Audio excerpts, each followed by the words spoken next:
Excellent. Looks like we're live. So welcome everyone. Really glad you're here. If you've registered for the session, something about rejection sensitivity caught your attention, and so maybe you've heard the term RSD, rejection sensitivity dysphoria. I was going to say disorder. That's completely wrong. And maybe you're just not exactly sure what it means. Maybe you recognise it in yourself in the last time you read about it, or maybe you're here for someone else. So whatever brought you here, hopefully you're in the right place. And so we'll kind of look at getting started. So just as a quick introduction, my name is Phil Le Gros. I'm founder of Refill. I'm an ADHD coach for working with founders and senior leaders, as well as working with organizations in a kind of consultancy and kind of training kind of capacity. So, I came into this line of work after 25 years in corporate, high performance, high stress kind of environments, and came to a late diagnosis of ADHD only a few years ago that put a lot of insight really into what I was a lifetime really of kind of thinking of the stress and the pain and the years of kind of beating myself up, to be honest. I've kind of spent years of an inner voice that basically has been your crap, for want of a better word. And kind of so for those who did register, there was a self-assessment that we sent out. So in fact, here's Nishia back, so let me just add her back in. And so I'll just send this link now in the chat, and we'll go. How are you doing, Nishia? Are you okay? I'm okay. I don't know what happened there. No problems. That's fine. I'm just going to share the link. Here we go. So in the comments should be, for those that haven't seen it or been able to yet, kind of our free RSD assessment, self-assessment. It's not clinical by any means, but hopefully it kind of gives an idea of help you kind of spot things in yourself. And, hopefully they come from this session, it'll kind of point things out. It's been interesting seeing. I know a lot of people have already done it. Nishia, I know you've kind of, I think you're on mute there, Nishia. I'll just unmute you. If you, or maybe it's muted on your side. Yep. That's better. So so the I know you've kind of been seeing a lot of the results coming in of those assessments. So it'd be interesting to actually see those who have done it. Be interesting to see, maybe it's a score out of 48. Maybe it'd be interesting to see what your scores were, and also what was your highest category. The categories of RSD showing up in different ways, really. We had emotional intensity, feedback asymmetry, avoidance patterns, and people pleasing. So it'd be kind of quite interesting to see what people have come through from found with that assessment. And if you haven't had a chance to do it yet, by all means, just do it now. It just takes a couple of minutes. You can do it while we're talking, and maybe it'll help you to spot things. Nishia, I've kind of done while you're away, gave a quick introduction on myself. Maybe you could do one about yourself, and then we can kind of maybe look at moving forward. Yeah, sure. So I'm Nishia Wadhwani. I run YourADHD.Life. I'm an ADHD coach, just like Phil, and I work specifically with women who were diagnosed later in life, in their 30s, 40s, 50s, sometimes even late 60s, after decades of thinking that there was something fundamentally wrong with us. I myself was diagnosed about 8 or 9 years ago. By that point, I had spent my entire adult life kind of double checking, triple checking everything that I did, over preparing for everything, managing how other people perceive me. And basically, all of that was kind of my full-time job. And I thought that was just who I was. It turns out it was RSD running the show. I just didn't have a name for it at the time. And then everything kind of fell apart at once. I had lots of life things that happen, as we do later in our lives, all at the same time. And the scaffolding that I'd spent decades building around me just kind of collapsed. And what was underneath it was, well, there was nothing left to hide behind, is exactly what I work with now every day. So when we talk about rejection sensitivity today, we're not just describing something that that we've read about. We're both describing something that that we've lived with for most of our life before we even knew what it was. Excellent. Thanks for that. So, apologies. I'm not going to lie. I'm going to, I kind of threw me a little bit the problems we had at the beginning. I should be a lot more kind of used to being able to deal with those. So, That's once okay. again, thanks. We're going to cover a couple things today. Phil is going to go into that. Yeah. So I've kind of already shared the link to the assessment. There's a QR code on screen that should go to it as well for those who prefer that. Though it does look a bit small. I'm not sure if that's going to be workable, but it'd be interesting to see how you find that. There's also a poll that we're going to I'm going to put up now, which will be interesting just to see how you're arriving today. Really, it's really interesting just to see for us and maybe for others on the call. So literally, all you do to do the poll is just in the comments, just put a 1, 2, 3, or 4, depending on your answer. If you just put that in the comments of the session, it should kind of go through. So it'll be interesting to see what people come up from there. And also drop questions in the chat as we go along. We'll be watching him throughout. If you see me looking at the side, that's kind of what I'm doing. And then we'll come back to the, your questions at the end. There'll be a Q&A at the end, so please put them in there. We'll keep an eye on it, and we'll kind of try and touch on as many as we can at the end.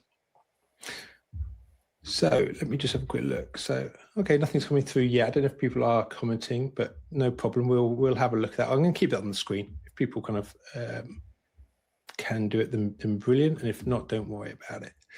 So in terms of what we're going to look at today, there's kind of 3 things really. And that's kind of what RSD actually is and what it does to your brain. Why it makes you play small to avoid the pain, so kind of almost avoiding situations. And then why most of the standard advice that we think about just doesn't really work for RSD, and therefore kind of what does start to help, what does make a difference. So yeah, let's start maybe with what RSD actually is.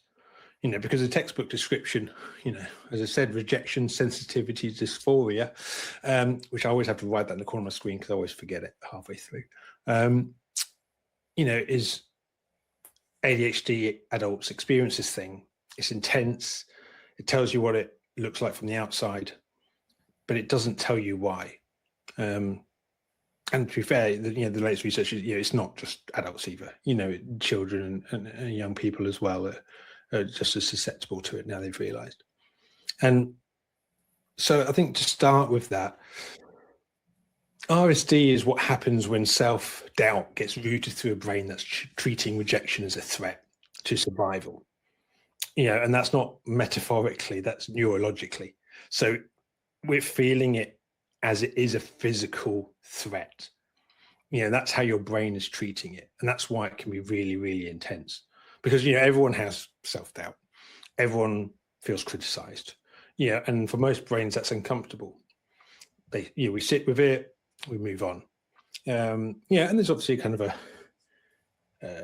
spectrum's the wrong word, but, kind of reactions of that within neurotypicals as well. So, humans are conditioned generally to look at the negatives. That's how we survive. But for an ADHD brain with RSD, it can be a physical emergency. Your stomach drops, your chest tightens, and sometimes, you just feel physically sick, and 3 days of replaying that conversation, where, I know Nishia and I were chatting earlier on this morning, kind of before this, and going through a great, Nishia was telling me about exactly that, a full weekend that was spent, over analyzing something that had, replayed in terms of a conversation, and trying to work out exactly what they meant. I think one of the things that we want to get across today is that the bit that doesn't get said enough is that this isn't a character flaw. You know, it's a circuit. It's neurological. You know, this isn't about something we can change. It's not something we've done wrong. But obviously, there's things we can do to help ourselves. But the fact of it happening isn't our fault.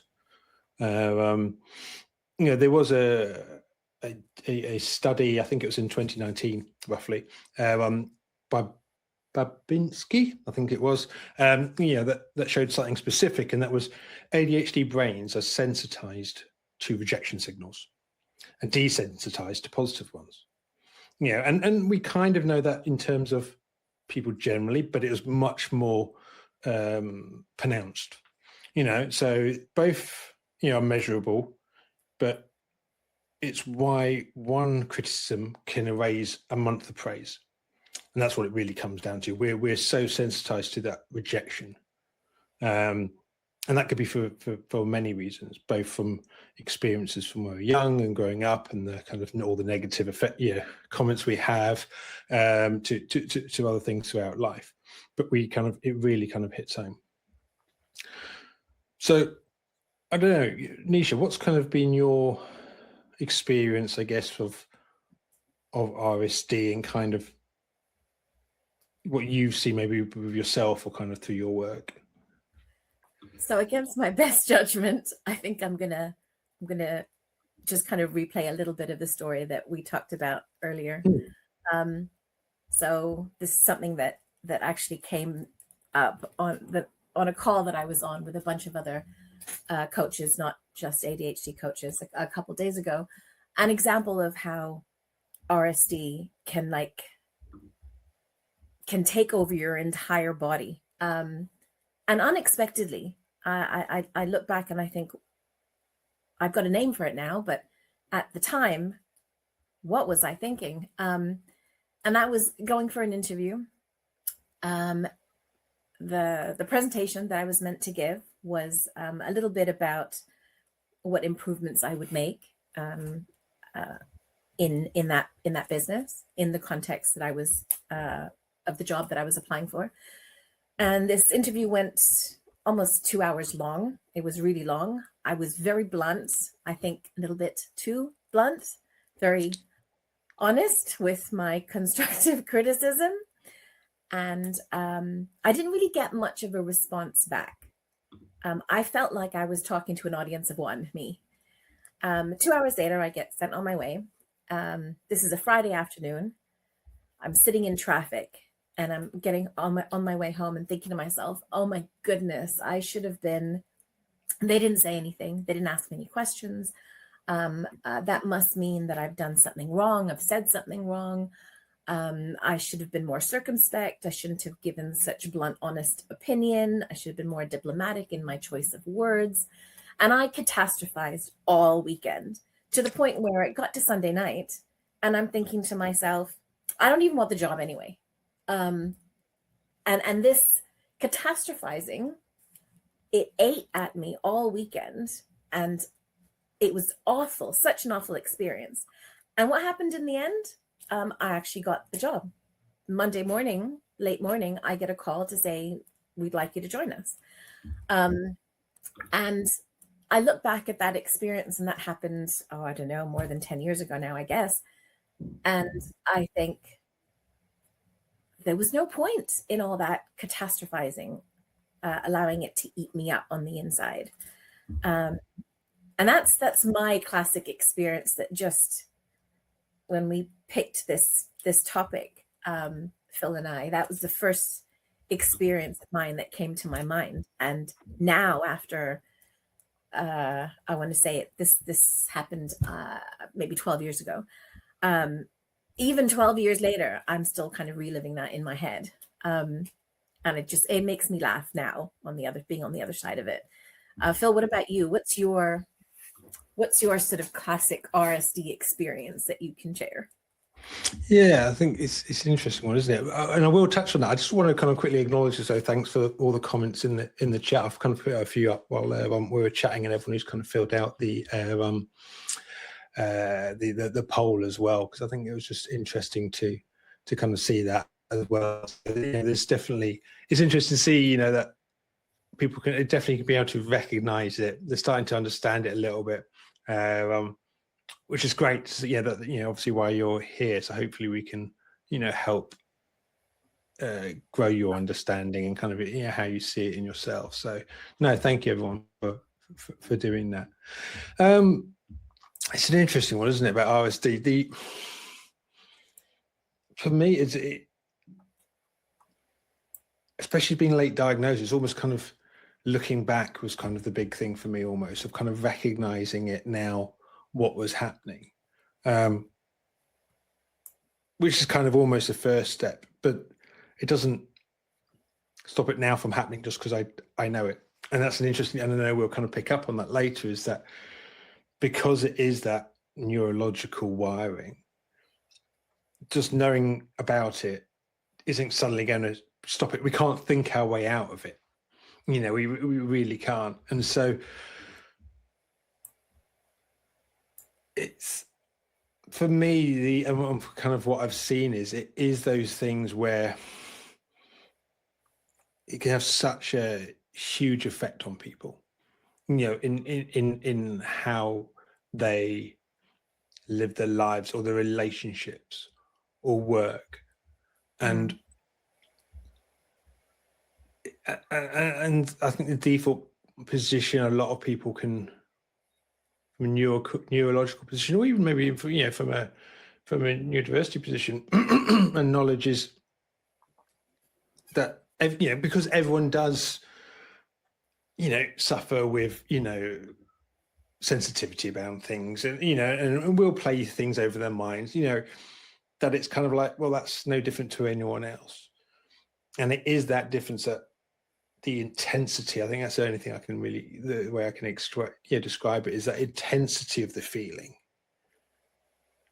and therefore the real impact that then has, and negative impact that has. I've spoken to people with and worked with people who've marriages, job promotions, jobs themselves, friendships have all kind of fallen apart or had difficulties, that people haven't really been able to understand until afterwards. And I think that's one of the real difficulties I find with it, because everyone has that self-doubt, but Everyone it's does. but RSD is what happens when that self-doubt gets rooted through a system that is that perceives rejection as a survival threat. It is that real kind of primal threat against you, and that is how we experience it. So Phil, you spent what, 20 years, 25 years working in environments where showing your vulnerability was basically a big no-no. What does that do to your RSD? And working with founders and senior leaders now, where their whole their whole aura is supposed to be that of strength and power. And what does RSD look like in that space? So, and that's just really, yeah. And I think that's kind of goes on well to, it is that kind of effect of how the effect that people have so within the workplace. So, we've talked about how the RSD is kind of always amplified, with it, the feeling side, which is RSD, is being amplified within our brains. And, it'll treat that even critical email like a threat. In fairness, that's definitely probably even just emails and meetings, and the amount of times I've read an email 25 times and then just be literally sick feeling in my stomach because I feel that I've done something wrong, or I haven't met an expectation, or something else, to an email that someone's probably written without, not carelessly, but they've written it's just a quick email. It's not really something that's on their mind, or more than mind of just sending the email and it's done, and it's fine. That one, the way that one negative comment or perceived negative comment can wipe out months of good work. And I think that's really the kind of... Sometimes that comment doesn't even have any substance to it. And we invent stuff. We invent all these things all these ideas that sit between the lines that don't actually exist. There's nothing to read between the lines. And we fill that in with all kinds of catastrophizing ideas. And so what about this gap between, so we can sit back and say, intellectually, kind of logically, that doesn't make sense. I can see that my reaction to that situation in my example, where I didn't really get many questions, I didn't get much feedback from this interview, or very little. There were a couple blank faces in the room. I read into that the worst possible things, that I don't know what I'm talking about, and they just think that they had nothing to ask me because I'm obviously not the right person for the job. And there's nothing to indicate that, really. I've just created all this in my mind. And so it's easy for me to say that looking back, but knowing that, and then going from there to actually changing that behavior, how long does that take? And what do we do in the moment? Excuse me. And it's an interesting one, really. And you say it's in that moment, and there's different things that we can do. And I don't want to kind of jump ahead of kind of, I know we're going to later talk about what doesn't work and kind of what does work. But I think one of the things to capture at the moment, though, is that often by the time you think about it and realize it, it's kind of too late. The RSD is already kicked in before I'm able to think about it, and that's why you can't.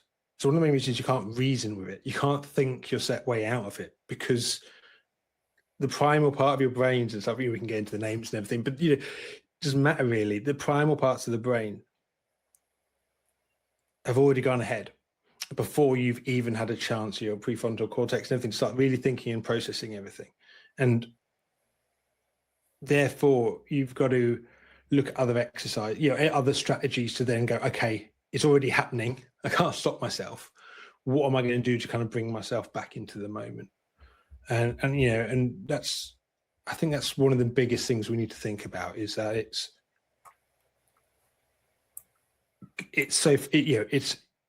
we've kind of got it's like the ADHD mind, where we jump ahead 20 times before we even think about anything. It's kind of a similar thing. It's just so fast. That threat response is so fast. Our thinking side of it just doesn't come through. We're treating it, that rejection, as a survival threat. And, and so therefore by its nature, the way humans have evolved and everything, the fact it's a survival threat, the natural response is to avoid anything that can cause it. And that's kind of one of the effects that really comes from it. It's the right kind of, well, not right, but we look at kind of why it's happening, how it's feeling, what it's doing, and the kind of the impact that it can have. But sometimes I think we then forget, or don't look so much at kind of what have we avoided. So, the job we don't apply for, or you don't send the email, you don't follow up a lead, you keep a lot of us are no good at this, you keep your work invisible until it's perfect, which means it pretty much always stays invisible because it's never perfect. I know conversations we've had, in our businesses and stuff we do, that's there.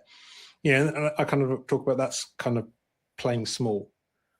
That kind of the anticipation of rejection causes more distress than the rejection itself. or at least, on par with it, and there's been some work done, and there's a study where people submitting work below their standard deliberately just preloaded an excuse for the criticism they were expecting. What they thought they should do, and I definitely do it. I'll talk to someone or do something, or and I'm already kind of, before they even had a chance to read it or do it, I'm giving them the excuses of why it's it's not good. Yeah. And I know this is stuff that you've kind of looked at as well. That pattern of withdrawing before you've been rejected. So I'll be really interested to hear kind of, what does that look like for you? I mean, there's so many examples I can think of times when I've done exactly that. And I've spoken to clients who have done exactly that, which is, it ties into some procrastination as well. So I'm not going to do the thing, whatever the task is. I spoke to someone the other day about applying for a job. And just the idea of putting myself in front, or this person putting herself in front of her CV to start reworking it and apply for jobs, knowing in her head what this response is going to be. I'm not good enough. There's so many other people who are better than me. All that then turns into procrastination. And then she didn't apply for the job at all. She didn't apply for anything at all. And that's really, I mean, it's not helpful. And it stops us from doing so many things in life. It stops us from putting ourselves out there. Another example that we were talking about the other day was what we're doing right now, right? So talking about RSD, talking about our own experiences on screen in front of however many people, and knowing this is going to be recorded forever. What's the reason, I'm going to ask you now, what's the reason why you haven't done this before today? Oh, yeah. So that's your RSD, isn't it? It's completely my RSD. And it is I'm already going through the excuses of kind of why I can't do it, why I'm not ready. I'm not good enough. Don't know everything well. As was very clear at the beginning of this call, when talking live, I end up getting a little bit flustered, and on video, I kind of almost want to just press stop and then start your recording again if it was a recording, and kind of goes then to what people are going to think. What's their kind of. I'm already thinking of what are people going to be thinking. What are the judgments are there, which comes from the kind of the past experiences, I guess, from probably quite very young. All the things that you haven't done because of this, I think I can say unreasonable, because it really is unreasonable. I look at it logically and I think this is so unreasonable for me to react in this way. What are all the things that people miss out on and don't do because they're afraid of what other people are going to say or think, whether it's reasonable or not? Yeah. I think it's good, we have seen it even just my own coaching clients, where they've not, pitched to a particular firm, or they've not had a conversation with their board, or they haven't applied for funding because, they probably wouldn't be interested anyway. They kind of, this is that kind of getting small again. It's kind of like you're kind of, and it feels right. It's not like you're kind of making, consciously at least, making excuses. But you're already, I like to think it's kind of that mixture of the ADHD brain jumping 10 steps ahead, mixed then with the RSD. It kind of produces that, or you kind of get that hard piece of feedback. And you just retreat, go quiet, reduce visibility, you're pulling back. Or it's not even hard feedback. Or it's Well, no, once it's actually perceived. Yeah, a tiny little thing, really tiny little thing. So another little example, after our last event, somebody had said to me, "Oh, I watched it. I watched the replay of the imposter syndrome event you did, and it was one of the first." And I asked for, I didn't ask for criticism. I asked for, what could I have done better? Okay, and of course I'm asking for it now, and small little thing like holding, I'll tell you this, it's a little bit embarrassing. Last time round, I was holding on to this coffee mug of mine. It's my little comfort thing, make me feel a little bit more confident about what I'm saying. And I was, that was the first thing I heard. And that's all that I'm thinking about now. Forget about all the good comments that I got. That was all that I could think about. And it's exhausting. It's exhausting having that, thinking about and replaying over and over again silly little small tiny comments, and making them so big in your head. It's exhausting. Yeah, and it goes back to the feeling. There's negative thoughts again, isn't it? It really is. If you've got someone in your ear, I'll go back to kind of what I said at the beginning. I can't remember if you were on at the time or not, but I've gone through a life of, and I still do have it, a life of a voice in my head that basically says I'm crap, and nothing's ever good enough. So you kind of take, now what comes first? I don't know. What is ADHD caused that? Was that caused? Who knows? It's so tangled. But and that will have real kind of consequences, both at life and work. In fact, I was only just thinking while you're talking then, I haven't really thought about it before, I've only just thought of it now, but, birthdays, running birthday parties and that through the years. I was always one who really wanted to kind of celebrate people's birthdays, get definitely proper ADHD, as in, far too much drinking, too much partying, don't know when to stop. That's me. Great, happy days. But for my own birthday, I'd never really organised anything, and I'd play it down and leave it, because that was part of almost me retreating again. People might not want to do it. Why are they going to want to do it for my birthday? People might say no, too busy. And I haven't really thought about it till now. Literally, this call, they've gone, actually, that is another example of it. Actually, so for my birthdays, I'd not be organising anything. I wouldn't do anything. Even just a couple of years ago, it was bank holiday, because it's bank holiday weekend, the beginning of May. That's when my birthday is.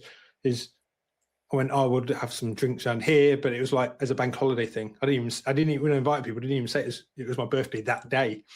So, thinking about it, because I didn't want it to make it about me, and kind of, no, I'm already kind of defending myself and trying to pull back. And that way you're not disappointed, right? Say again, sorry. And that way you're not disappointed if you've got no expectations, you don't create any expectations for yourself. You then can't be disappointed. So it's like a self-preservation thing, I guess. Yeah. Well, I guess it goes back to that kind of survival thing, I guess, again, that we were talking about before, isn't it? It's that we're feeling under threat, and so we go into survival mode. And the part of that is avoiding those situations. And I think, the brain amplifies that rejection, and then avoids it. And so you'd think an answer could be simple, and I kind of touched on it before, you name that pattern, you challenge the thought, you keep a record of all your wins, but advice, doesn't really touch it, or at least not, most of the time doesn't, and probably that kind of is something that's worth us looking at, is why that advice, all the stuff that we kind of know, why a lot of the time it doesn't work for us, So, if we have tried keeping a wins folder, to challenge the thought, reframe the narrative. And to be fair, that is a valid thing to do. And I do it with my clients for certain things. It's not that is, I want to be clear, actually, that's not a bad strategy. And it's a very good strategy, but it's just not the right one necessarily for RSD. Because if that hasn't stuck, that's not a discipline problem. It's a design problem. The tools in that case weren't built for the brain that's processing the rejection the way ours is at that moment. So things like that WINS folder I said, the neural mechanism that overwrites positive feedback in real time that we spoke about earlier means that file of WINS gets completely emptied at the next rejection. It's our neurological wiring is going against that strategy. So the WINS folder can work really well, but at the same time, if it's fighting against RSD, the RSD is just going to empty it all. And that really reason we kind of repeat it and go over, but it's there. Or naming that thought and challenging it is another thing we often do. And we talked earlier about how that RSD is it becomes a physical response. It's not something that starts in your head. It starts with that, what did you call it, like a gut punch feeling, and saying to yourself, oh, I'm just going to open up my file of all this evidence that shows how amazing I actually am, to prove that this RSD is an illogical, unreasonable feeling. That's just not going to work. Not in the moment. But you had a really cool idea of something that helps. So I assume you were talking about my post I did on LinkedIn. I did a post of a video earlier, which I hate doing videos as well. RSD and me doing videos. That is me getting outside my comfort zone. But in fact, all of this is just me out of my comfort zone, isn't it, really? But yeah, as I said earlier, that one of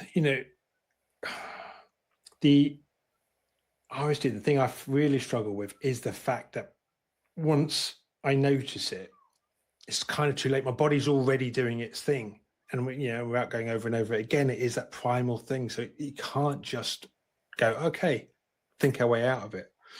There's, we talk about breathing exercises or all these other things, but it's kind of almost too late. I'm kind of past that already. And to take that time to go, okay, I'm going to breathe now. I'm going to do this. I'm going to go and do that. So something I've ended up doing is I'll do a little hum. It's not like a tune or thing. It's just literally just making a kind of a noise in my, and it can be really quiet. Just I can just feel it. I can actually kind of physically feel it. And I can do that instantly. There's no kind of thinking or what I'm going to do and breathing and everything, so it's just instant. And that tells me that part of me that, or tells the kind of bit of me that's going, there's a crisis, there's a threat. That's what we're looking for, a threat, that actually there isn't one there. So it's kind of just a calming mechanism. It's my way of telling myself the threat isn't real. And for some reason, for me, I'm not suggesting this works for everyone, but it just kind of something for me, it's somehow by doing that action, it's very quick, it kind of communicates to that bit of me that is saying that there's a threat there. And it's going, no, it's all right, don't. Whereas me thinking that, or go for a walk or breathing or whatever, it takes too long, and I'm trying to disrupt that flow. And I'm not saying that it works all the time, but it does help. It regularly kind of does help. So that's something that kind of has worked for me. And I think it is useful to have a look at what kind of things do work, because there is a lot of things that we don't necessarily work. And one thing I did want to quickly one that really doesn't seem to work is fake it till you make it, which is obviously a really common thing. And definitely I can take that opinion of myself trying to do stuff sometimes and it's doing it. And it kind of feeds into our last webinar about the fraud feeling. The fake it till you make it is just another form of masking. And that masking feeds the fraud feeling from the inside. So even that, whilst it can maybe help to a certain degree, it's actually just piling up other things as well. So a lot of these things that we don't realize that we'll try and do is actually prolonging the difficulties or the feelings rather than kind of really kind of helping us. And so maybe, and I want to make sure we have time for it, the next last 5-10 minutes, is to think about what would help. So I know a lot of people are on here, and I've seen from the comments kind of where they are experiencing it. And I know you've got some great things that you use with your clients. So probably a good time maybe to have a look at those. So as with lots of ADHD struggles, I try and look at things, start with the what is it, recognizing what it is, understanding the reason why we react the way that we do. And this is sort of the basis of my Shine coaching framework, which starts with see it. So, and this is where the standard normal advice that we get as people with ADHD, you look online and advice about ADHD is dime a dozen. Everyone has got an opinion. Everyone's got a strategy, a tool, a tip, trick. Fix this, try this and it will fix it. Try that and you'll never have this problem again. And in reality, none of that's really going to work unless you start with understanding the why. Not to go into the science and all of that about it, but just the basics of what, in this case, RSD is, why it does what it does, why we react the way we react. And then in each different context, take a look at what the reason is in that context. Once we know what the reason is in that context, by that I mean, for me, in this interview that I went to, it was the reason why I had this RSD reaction afterwards was because I was making up things that just didn't happen. I was making up all these stories in my head. Why? Because I was just not feeling confident about myself and about what I had to say, and not feeling confident that what I did have to say was worth saying. And so in that context, trying to find something that helps to address that, and understanding what your why is then helps you to work out all of these different tricks and tips. Find something that's going to work for me. You can't implement something, some kind of strategy or tip or trick for something that you haven't recognized in yourself or understood. And RSD, as we have just talked about, is really good at hiding itself, disguising itself as some kind of alternate truth, telling you that, creating all these alternate realities that just really aren't there. And because it's been happening since you were young, it doesn't feel like some kind of pattern that you need to change. It's just all that you've ever known. So one of your example of this humming is really good because it creates, we've just talked about how RSD is not it starts in the physical body. So by addressing it in the physical body, with that hum, which vibrates throughout the body, that's a really good place to start. Some people find breath work really helpful if you can catch yourself in the moment and just kind of take a moment, breathe. There are lots of little other different things. There's also, obviously, you don't want to react in the moment. So if it's an email that you've received with a small little, maybe tiny little negative comment in there, don't respond immediately. Give it 24 hours. Don't respond to the text immediately. Don't make any any decisions, no matter how small they are, when you have that RSD feeling, because you're going to respond in a way that will just feed that RSD later on down the line. You'll make a decision and then come back to it later and say, oh, I shouldn't have said that. I shouldn't have done that. I shouldn't have responded in that way. And it turns into like a cycle that just repeats itself over and over and over again. This isn't about, these aren't strategies that help you become someone who is all of a sudden not going to feel that rejection at all. It's about building kind of systems, and for me, I treat it as like scaffolding, building scaffolding around me, to give me something to hold on to, so that rejection doesn't run my entire life. So yeah, that's a few things that I think helps. Do we have any questions maybe from? I was going to say, yeah, if anyone's got any questions, then please do put them in the chat. We can pick those up in the next couple of minutes. And I think just going back to what you were just saying there, I think one of the things, when we're talking about, understanding our OSD and working with it and helping ourselves, this isn't about becoming a person who doesn't feel rejection. It's not about kind of removing all of that. It's who we are. ADHD is, everyone's different. So sweeping brush slightly, but there's a lot of ADHDers who do have heightened emotional reflexes. It's part of it.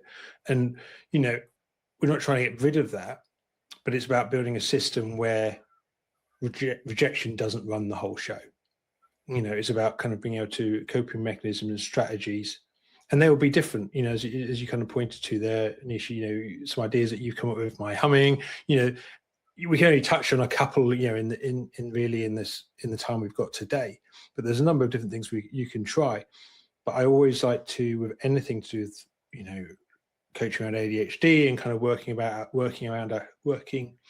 out ourselves, it's kind of about doing experiments, and I'm sure probably people have heard this a lot from me, but I always like to kind of come back to it, is that because of this, as you said, there's so much advice on TikTok and everything else, and you can look at it and kind of go, well, that person says do this and that hasn't worked for me, and then you kind of feel bad and even worse than you started. So it might not be the right tool for the job. We talked about some of the kind of things the advice that doesn't work when we're specifically looking around RSD, but it might be potentially the right, tool, but it's not right for us. What works for me might not work for you, might work 50% of the time for someone else on the chat today, and so it's about experimenting. And that's, if it doesn't work, that's data still. So if we try something and it doesn't help us, that isn't we failed. It just means the strategy wasn't right for us in its current form. Might need tweaking, might just need binning, but that's all data. And it's data, not judgment, is the kind of thing I always try and talk to with my clients, is data, not judgment. So if something hasn't gone the way you want it to, that's fine. We can spot that, we can look at it and kind of go, okay, why? Or if something did work, okay, why did that work? Is there, because there's usually kind of underlying themes of how it's interacting with our brains and kind of what we respond to and we don't respond to, and that kind of helps with then other strategies, maybe around RSD or other things that we're kind of trying to deal with. So it is about experimenting. Everyone's going to be different on what works for them. I think that's something just to cover. We've only covered a couple of things today anyway, but nothing we've spoken about today might be right for someone that's on the call, but there is lots of other things as well that we can do. But yeah, let's have a quick look at the chat. I think there was a couple of things I know. So we're going to look at this as we go along. Jaya, put it on there. Never been diagnosed with ADHD, but I'm peripausal and RSD symptoms resonate with the brain changes I'm going through. I've found that a useful coping strategy is remembering that my younger self with a slightly different brain has been able to rationalize feelings more clearly, and seeing that knowledge is comforting and reaffirming I can be and can do. That's amazing. And it's kind of, that's the other way of kind of thinking about it. I don't know. I know, Nisha, this kind of goes more into kind of your territory and stuff, but I don't know if there's anything you want to add to that. Yeah. So working with perimenopause, that's a difficult one. And there's a lot of overlap in the symptoms, as many women know, between perimenopause and ADHD. And then it's even worse when you put one on top of the other. But looking back at a time or an experience, a situation when you did react positively to a situation that today may give you that RSD experience. Maybe that's something that's almost like this fraud fighter file idea, not for in the moment, but for after that, the initial catastrophizing has happened, to think to yourself, well, you know what? There have been times when I have dealt with criticism really well, or there are times when I have dealt with criticism in a better way, and maybe filing those things away and reminding yourself that, I guess, there is nothing between the lines to read through. That these are all just stories that we're telling ourselves. None of this is built in any reality. And a little bit of that kind of reminder, it's not something that will fix things immediately, but that kind of constant reminder after the fact, I think, is helpful. Cool. Oh, thank you for that. I think that's really, really, really useful. And hopefully that helps you. One other question. I was just looking at time. I think we're going to have time for maybe one other, and that was whether wondering if RSD may have an impact in the legal field. So I think the specific bit around here is, if someone disagrees with you, in this case in a contract negotiation, but I'm sure there's other kind of examples people can think of in their own lives. Obviously, that can feel like rejection or kind of like a personal attack. Mm-hmm. I've got a couple of thoughts on that. I don't know if there's anything that comes straight to your mind, Nishia, around kind of how to do that. But I think for me, it is that, and you mentioned it before, there's a mixture of kind of acknowledging it.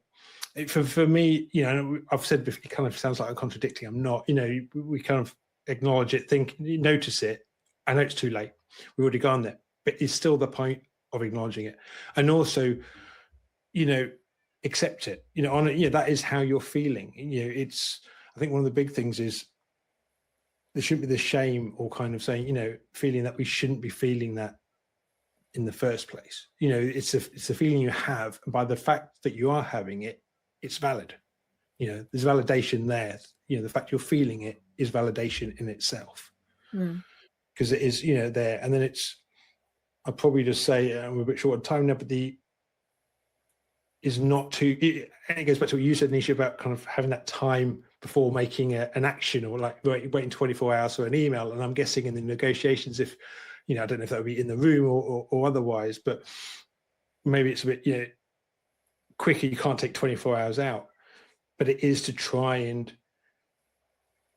give yourself as much time, if need be, before reacting. If it's happening, okay, you can't stop it from happening. It is happening, but try maybe not to react to it straight away, or give yourself a breather. Or if you know that certain things are likely to happen, have a couple of playbooks almost in your back pocket, as it were. If I feel like this is what I'm going to do. Or, I know they're probably going to say that they don't like this, or they've got an issue with that. Okay, I know that I'm okay with that. I know that the position's good. And you've kind of almost got already a thought process there of what you're going to start thinking about straight away, or maybe an exit plan. When you're feeling too much, am I just going to say I'm going to leave the room and I need to go and get a drink or a comfort break or whatever, just to kind of give yourself out? But you're not making those decisions in the moment. You've already kind of thought them through, and they're there ready in your back pocket just to pull out. I do have some thoughts on that. about this idea of being in, let's say, a business negotiation around contract details of some kind, and coming out of it thinking, well, that's an attack on me personally, when actually it isn't. But I thought, given the time, maybe that's something that we can talk about next week in the clinic. Look at that, just tee it all up. And I think, we'll quickly touch that. What I'm going to do, just because I'm terrible at doing multiple things at once, I'm going to quickly just stick the similar poll as we did at the start with, just so while I'm talking, maybe people, once again, 1 to 4, kind of just comment to see how, be interesting just to see where people are at the moment. And yeah, to your point, exactly, next Thursday, so 28th of May, at 7:30 in the evening UK time, we're going to run a Ask the AD Coach clinic. So it's going to be smaller, it's live, it's going to be a Zoom call, so people be able to come on, chat, talk, and just bring any questions that you've got. Both of us are going to be there. There is no agenda, like a plan or anything of what we're going to talk about. It literally is there to see what's on people's minds, anything that's come up from today that you've been thinking about, anything you'd like to go into a bit deeper. We can just kind of have a call on that. So after the session, we'll send out an email to those who've registered on the Eventbrite for today.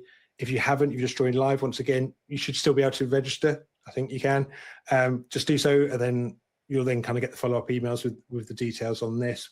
And I will share it on LinkedIn as well.